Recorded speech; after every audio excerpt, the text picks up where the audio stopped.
Kali ni kita mari tengok pula masyarakat nak apa ni. Teknologi canggih. Oh, tu dia jago tu. Pok ni tak reti tak keluar tu. Tekai semacam. Tu. Kita tengok. Ganah. Oh, apa dia ni? Supaya telaga. Tak apalah kita tengok dulu. Supaya dia boring kita lah. Dia ketik tu eh. Tu bet dah. Ca tu bet. Apa dia ni? Supaya dia boring ai. Supaya lah. Tapi tak tahu kita tak lewat andai lagi ni. Kita kena tengok perhati dulu.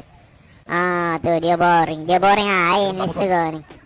Sistem dia lah gitu. Deh.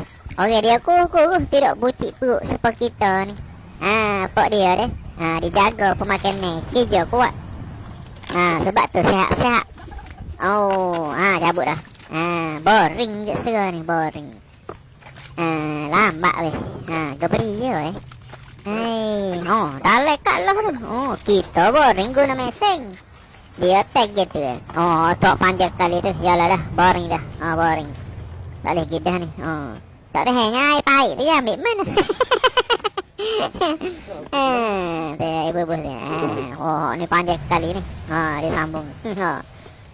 Bakso lagi. Tepek ge pahit. Tesa lotek pula dah. Ganah.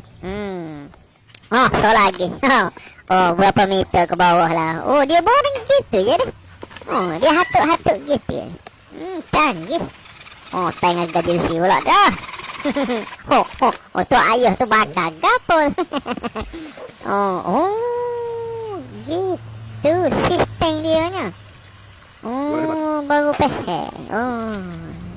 Payah juga pada ni. Dia sambung. Dia nak pelembek, dia nak sambung je. Tak apa kita tengok. Yalah sungguh, hai boring sungguh. Tupung dia tu. Krik tu. Lagu tu. Baru pehek. Cara dia lagu tu. Boleh buat dia lah apa ni. Patut kita jumpa dah India. iPhone lagi ni. Tu bi iPhone ni tu. Sistem pemanual ni. Dulu gini ya dulu. Dia buat apa iPhone. Dia boring lagi tu ni. Baru pehek.